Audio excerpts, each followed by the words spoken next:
As the year winds down to a close and the curtain draws on the operation of Six Flags America, coaster enthusiasts of all stripes have been driven to provide their ranking of the major attractions of this park. And I'm no different.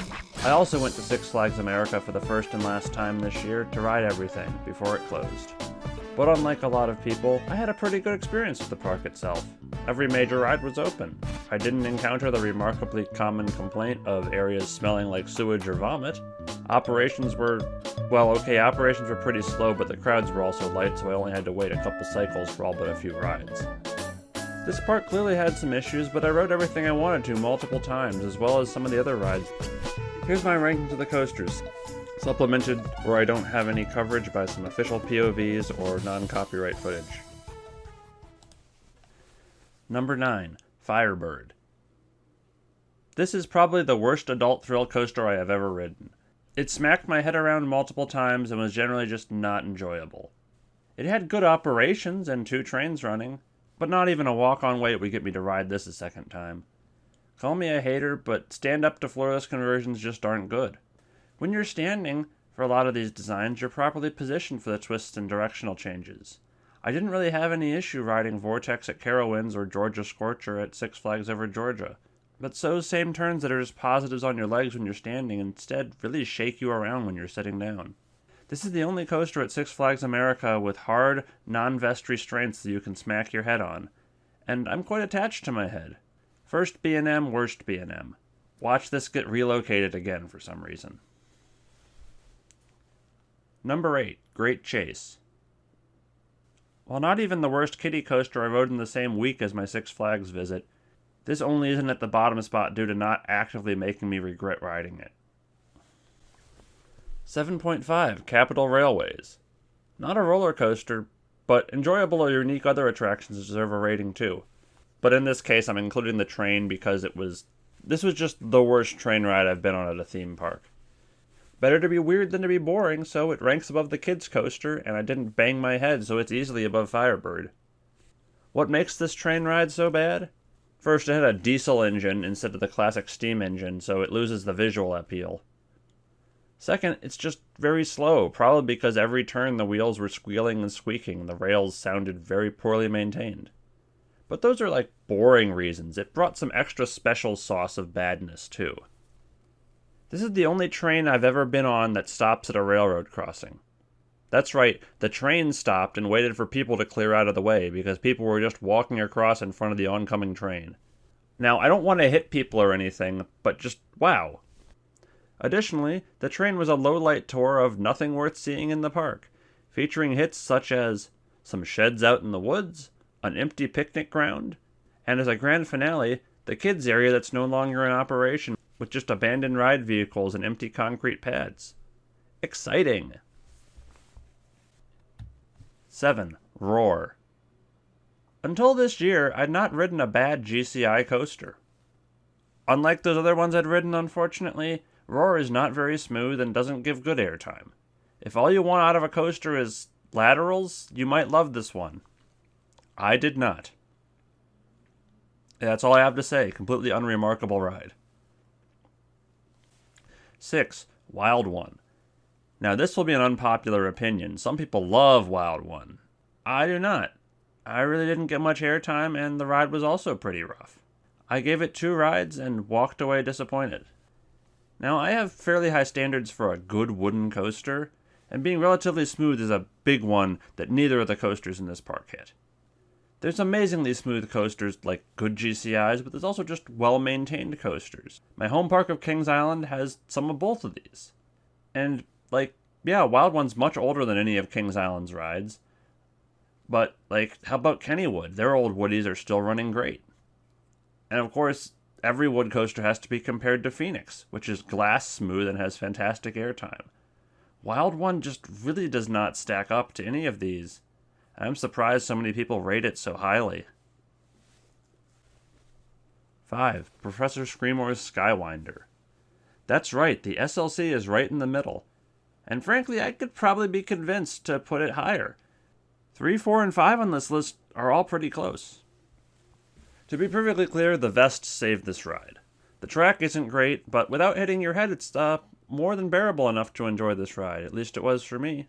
I even rode it a second time because I liked the first a lot. A little bit of this ride's ranking comes from its location being in Steamtown, the only area besides the entry that actually, looks good. The back of the park is just licensed asphalt sprawl. The Mardi Gras area just feels kind of sad. But Steamtown? Sure, it's just random gears and pipes slapped onto the previous western area, but there was an effort made. It's clean. The new Zamperla Nebulas looks nice. They got bumper cars there. They decided to throw in time travel dinosaurs to the water ride because, why not? And then over at the back we have Skywinder, this nicely painted hunk of metal. While I'm talking about Steamtown, 4.5, Steam Heist.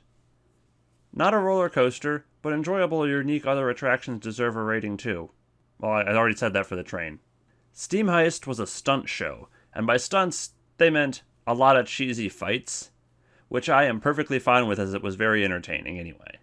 Steam Heist was not a high-quality show, nor did it have a compelling story, but it was a cool distraction to see. Live shows are important to have at parks for variety, a nice high-capacity excuse to sit down in the shade for a while. 4. Ragin' Cajun. Ragin' Cajun, and the whole model type of spinning wild mouse that it is, are the platonic ideal of a wild mouse to me. It has hairpin turns for laterals, it has some drops, and it has spinning. And boy do you spin, with the hairpins to fuel your spin even more. Other spinning coasters sometimes don't actually spin all that much. Other wild mice are usually, not particularly great, but these Reverchon wild mice, fantastic. Now I think other reviewers were blown away by the spinning a bit more than me on this one, because I've been riding this exact model for decades now. That doesn't make it a bad ride. If I hypothetically owned a chain, I would put Reverchon spinning mice in every park. Number 3, Joker's Jinx. So now we reach the top 3, all DC-themed rides in the back of the park. Back of the park is just where all the thrill is. There's also a giant frisbee and a Starflyer back here, and also the penguin spinning river raft ride that's way, way away from the water park for some reason. Why is this here? Anyway, Joker's Jinx. If this were just the same as the indoor Flight of Fears, it would probably be number 5. But it's smoother than either Flight of Fear, and it doesn't slow you down or slam you to a stop with a mid-course break. In other words, Joker's Jinx. It's a good ride. Number 2, Superman, Ride of Steel. Even though this is at number 2, I felt a little bit underwhelmed by Superman. It's a good ride, but I didn't really get the great airtime on the 2 big hills on any of my 4 rides. But it's still good as just a speed machine. Other people in line insisted that you should ride this, instead of hands up, you need to put your arms forward like you're doing a Superman flying pose. And that's pretty fun. Move this to Michigan's Adventure, please. It won't happen, but it should, so I can still root for it. And last, but certainly not least, at number 1, the best ride in the park, Batwing. Even before the announcement of this park closing, I wanted to visit Six Flags America this year to ride the last remaining Vekoma Flying Dutchman. So I certainly had a lot of bias coming in to probably already think this is going to be the best in the park. I rode Nighthawk at Carowinds last year, and I rode both the last 2, and now the model's dead. While I did prefer Nighthawk slightly to Batwing, as the 2 corkscrews at the end of Nighthawk on your back were way crazier than just the inline twists on Batwing, or the other defunct Flying Dutchman, Firehawk, formerly at Kings Island.